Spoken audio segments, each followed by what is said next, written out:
In part one of my interview with motivational speaker and author Jeanhee Kang, growing up hungry and poor in South Korea. My primary goal when I wake up was find something to eat because what Mama gave us was just not enough. And how the success of the village dam keeper inspired her to chase her dream. I have to get out of this small, poor rice farming village to go to high school. At 16, she lost her virginity, got pregnant, and had an abortion. She was kicked out of high school for breaking these cultural taboos and forced to make a difficult decision. I had two choices, either drink rat poison to die or disappear from whole entire village and never come back. And I know a lot of girls kill themselves for shame, but I wasn't gonna kill myself. I chose to go somewhere and never come back. I ran away and went to GI town, 4 hours away from my home. And I stole money to buy one-way ticket to get there. And I sold myself to brothel to sell my life, my soul, to earn that chance to go to America, to go to high school. She would meet a young soldier. They married 6 months later. And he was still in the Air Force. He could not come to America yet. He had to finish his tour. And I begged him, just like I did beg my mom when I was 5 years old to send me to high school. I begged him to send me to America. I want to go to high school. I want to go to high school. And he figured it out. I was never gonna stop begging. And he found some money to pay for a plane ticket to send me to his mother's house. With $40 in her pocket, she would finally get a chance to come to America in 1975 to live her dream. When I came to America, within 12 hours, I believe, the next morning when I woke up, I had all these things in my bag, and I remember asking my mother-in-law, send me to high school, and she was shocked, and says, aren't you tired? No, not tired. So she registered me to 11th grade and didn't speak a word of English, but I could understand a little bit. And I remember I was in the wrong page every time, and teachers come and find the right pages. But, when I got to the 11th grade classroom, I said, watch me, Korean people, Koreans, I'm here, I made it. I was so happy. So happy. In this edition of Rise and Shine with Dr. Sunny Fridge, find out how Jeanhee overcomes poverty and past mistakes to go from being a street peddler to a street-savvy millionaire business owner while finding a love that money couldn't buy. Part 2, From Rags to Riches, a True Story. Welcome back to Rise and Shine with Dr. Sunny. My guest is Jeanhee Kang. She's an entrepreneur, motivational speaker, and author of Meegook. Jeanhee, you were sharing how your dream of coming to America was a short-lived American dream. My husband, after he finished his tour from Korea, he came back, and we moved to his new base. But marriage just didn't work out. My dream was still back in high school theme. Marriage was just not on my table at the point. It might be selfish, but my dream was to go to high school and finish high school and become a dam keeper's life, live his life. And during that time, I had 2 children with him, and so unhappy. And I finally told him that we must get divorced because I just can't continue. Then after that, another marriage that I got into, I failed that marriage also. And I still had this dream that it didn't live in me. Back when I first came here, didn't get to finish high school, and after my first divorce, I decided, okay, I'm going to night school and get high school GED so I can go to college. So I got the GED. Then I went to college in Oklahoma, and I met this guy in the same classroom, and fell in love, and only to find out he was abusing me. He was from another country, and that relationship was, just didn't work out. But I had another son with him, so a failed marriage, another son, and he was very abusive. You said that 911 stopped taking you seriously when you made calls. A peace bond didn't work. One day you were crying a flood of tears, feeling trapped and helpless. And then Oprah Winfrey's daytime talk show came on. The topic, domestic violence. She started with, why don't women leave abusive relationship? And caught my ear, and I turned around and I watched the entire show. And she said, until that time, I had no idea why I was in an abusive relationship and I couldn't leave.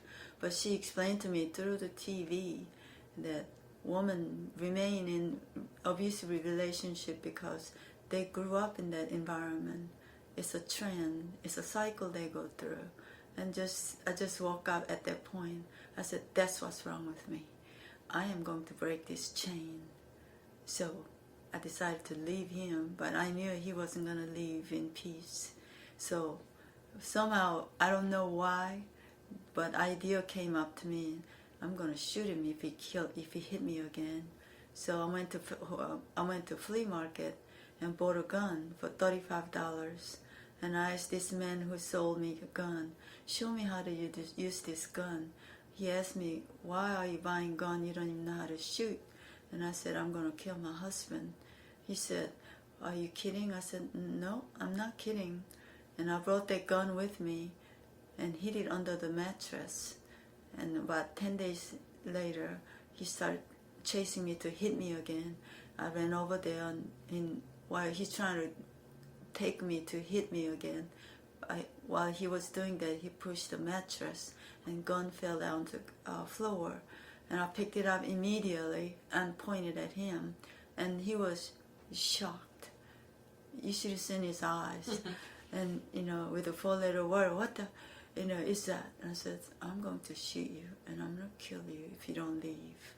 And that's when he realized time's up.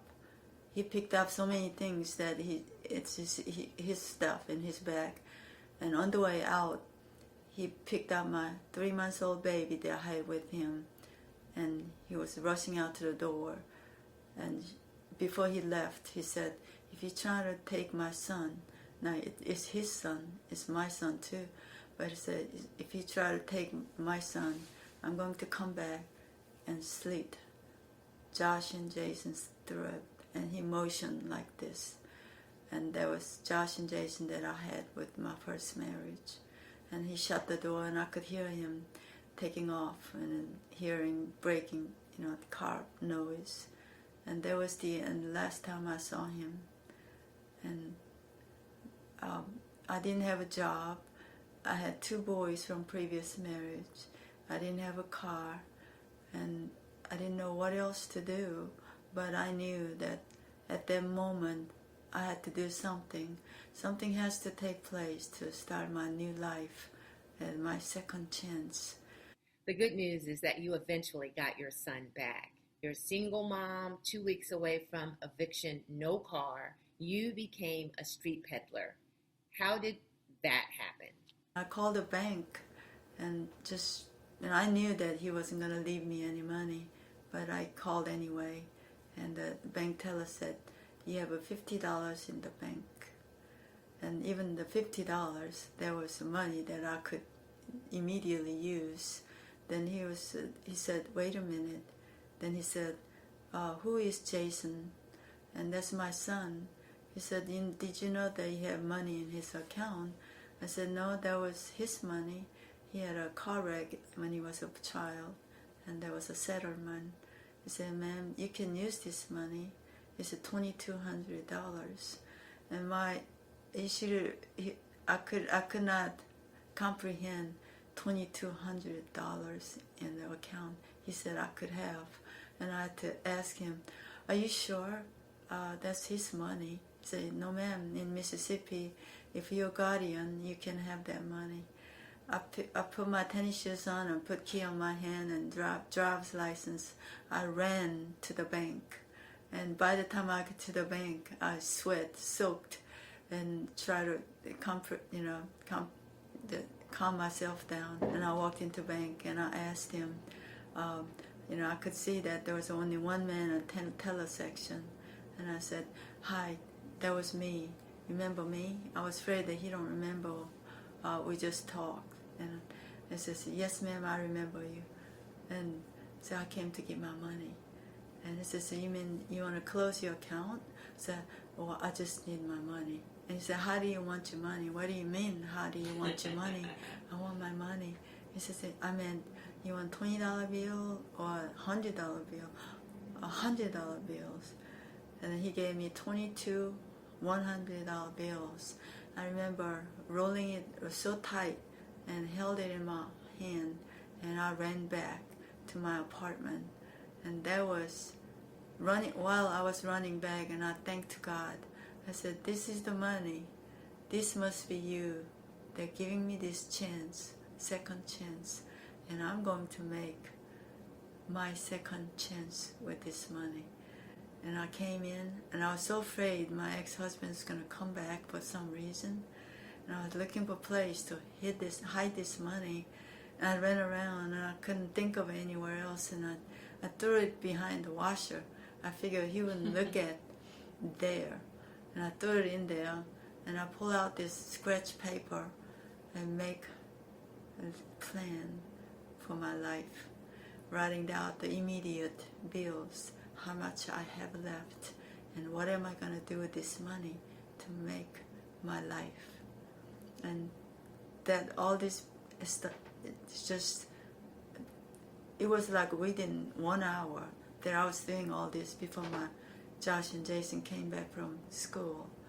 And by the time they came back, I had all written down what I was going to do with my life with that money. So that $2,200 log that I wrote down on that yellow scratch pad had a list of things that I wanted to do. And after all the bills were taken out, and to pay apartment so we won't get evicted, and I had exactly $800 left to invest. And before I came to Mississippi, I used to live in New York City, and I knew where to go to buy these fake watches.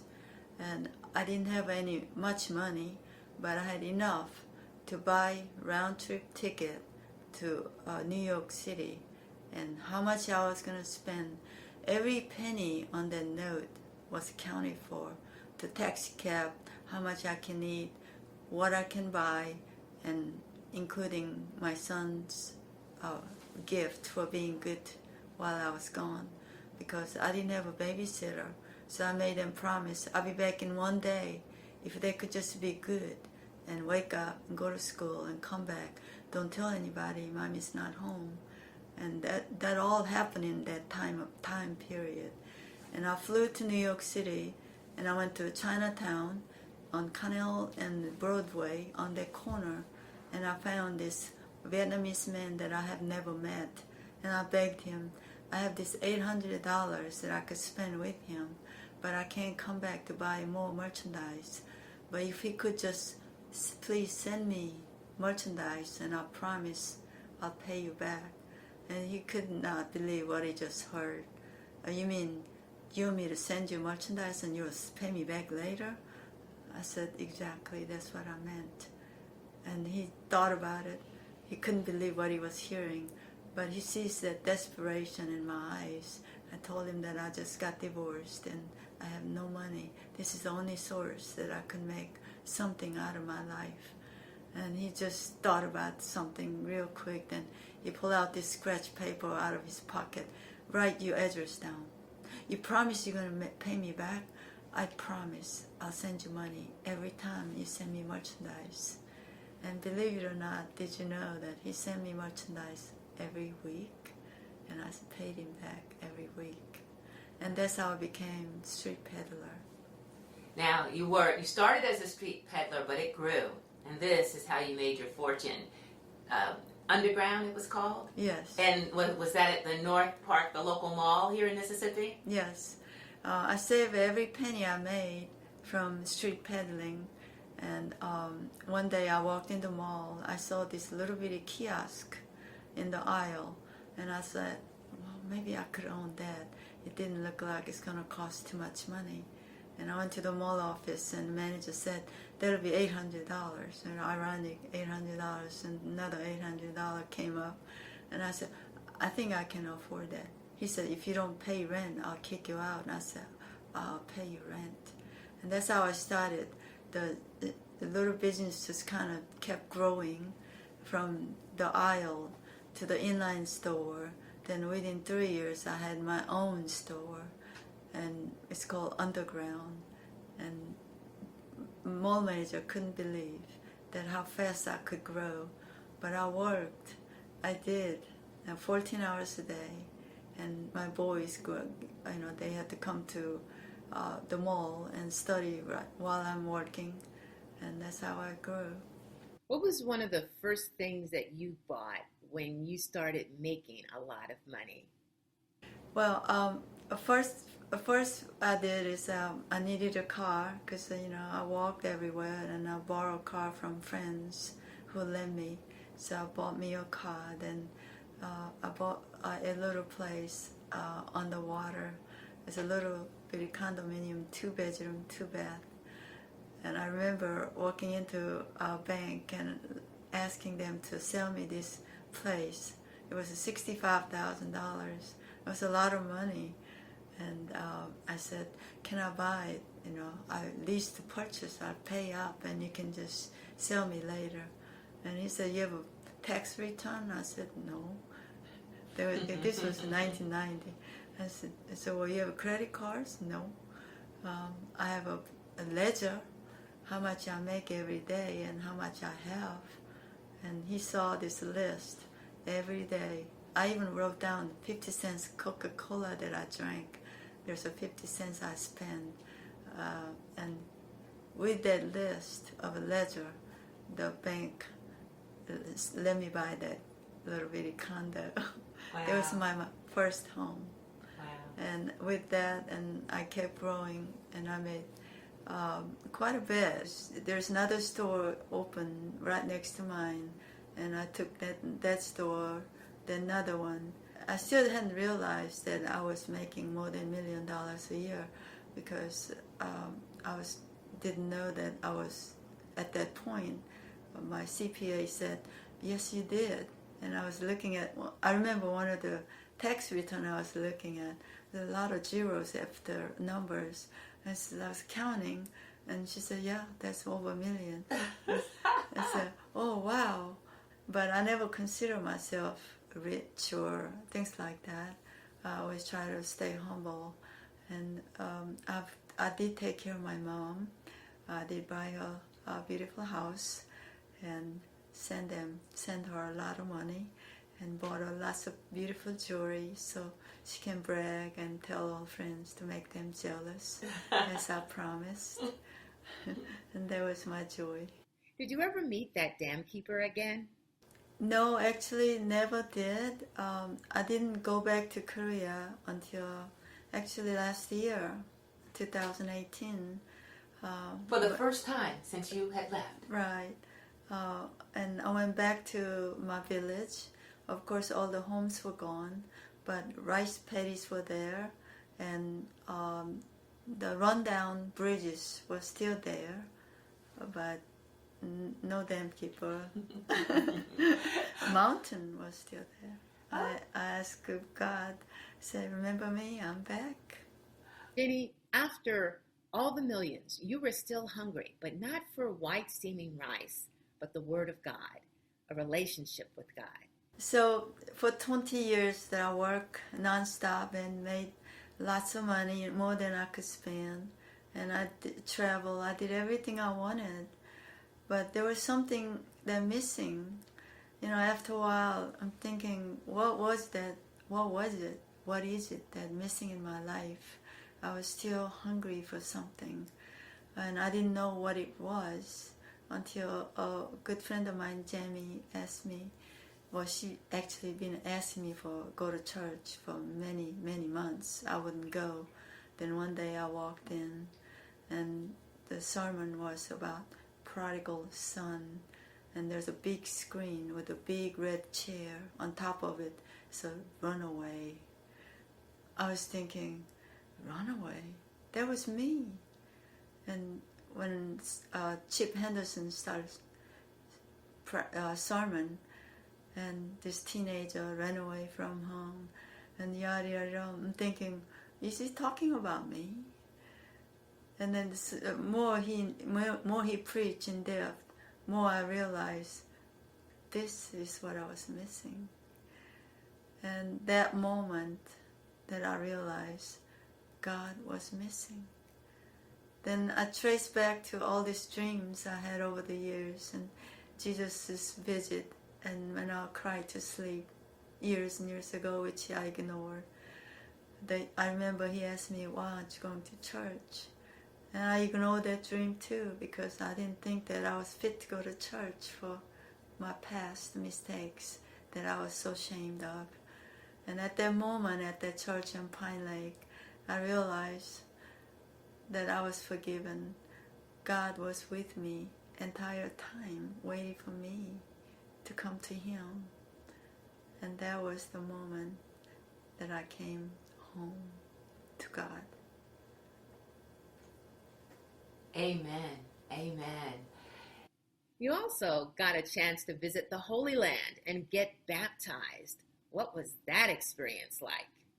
Oh gosh, the Holy Land was the moment that I knew, even though I knew that God's story and I knew the Bible, but actually getting there and walk where Jesus walked and where Jesus was baptized, and being baptized in the same river by John Baptist that I was able to be baptized in the same water. It was the word that I don't have. It was the most godly thing that I could experience. I would recommend to anyone. And when we visited the Sea of Galilee, it was just happened to be one of my son's birthday, who died with an auto accident when he was a teenager. It was April 27th, and I just met with the Lord and cried my heart out and talked to Him that I'm here, and cried. And I felt His presence, that I knew He was very much alive. And when I came home from that trip, one of the fellow Christian sent me a photo of that moment when I met with Jesus. That moment was captured by his camera, and he sent it to me, and I couldn't believe it. It was God. It sounds so amazing. So amazing. Thank you. Wow. At age 57, you completed your education dream. You graduated from the University of Mississippi. Yes. There was one more thing that I had to finish, and I said, I'm going to get a degree. I didn't care how far it is. It was like 2.5 hours from where I live in Oxford, Mississippi. I remember when I walked in to register myself, the lady, her name is Carmen, said, it'll take you at least 1.5 years to get all your credits together to get bachelor's degree. So, but I said no. 1 year from that day was May 10th, 2014. There was a graduation day coming up. I said, please put my name on there. He said, you can't do that. And I said, please. Then she said, do you realize you have to make 3.0 or above average to graduate, and you have to finish 51 hours in 1 year?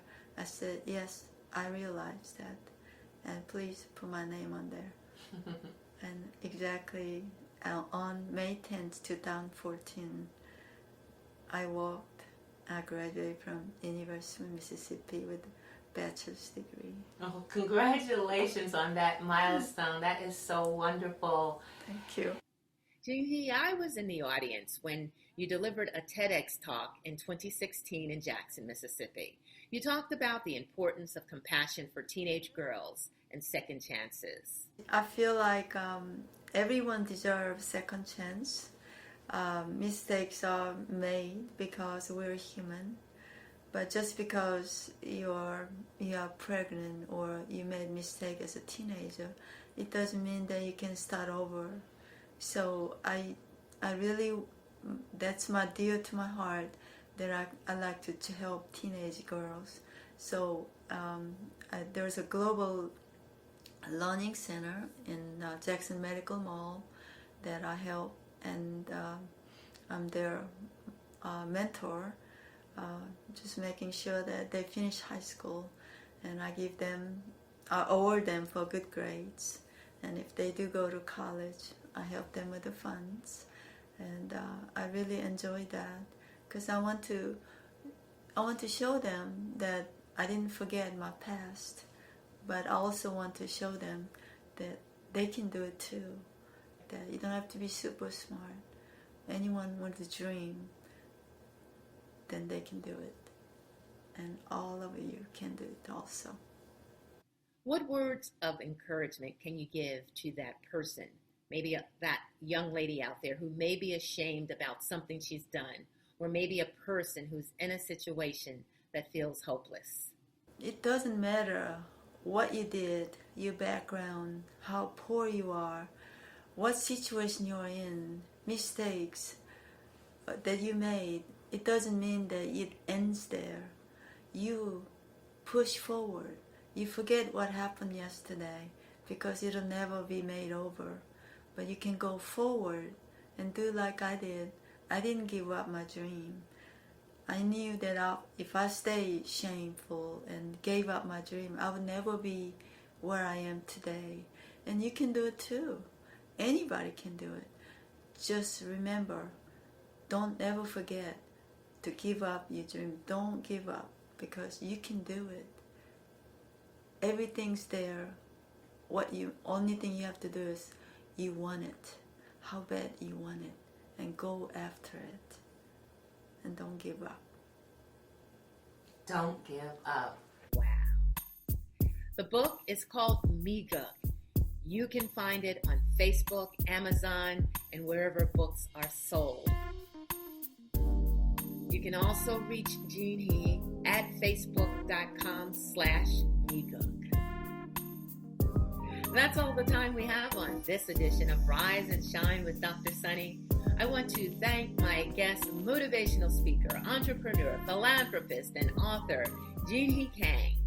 If you enjoy our programs like this, please consider making a donation of any amount at wytv7.org to help our CBN broadcasters continue to bring you programming that inspires, uplifts, and empowers. For more information, you can find me at sunnyfridge.com. Please like my Facebook page, facebook.com/I Rise and Shine. Listen anytime to our Rise and Shine podcast on Spreaker, iHeart, Google, and many more. I'm Dr. Sunny. Remember, it's your time to rise and shine.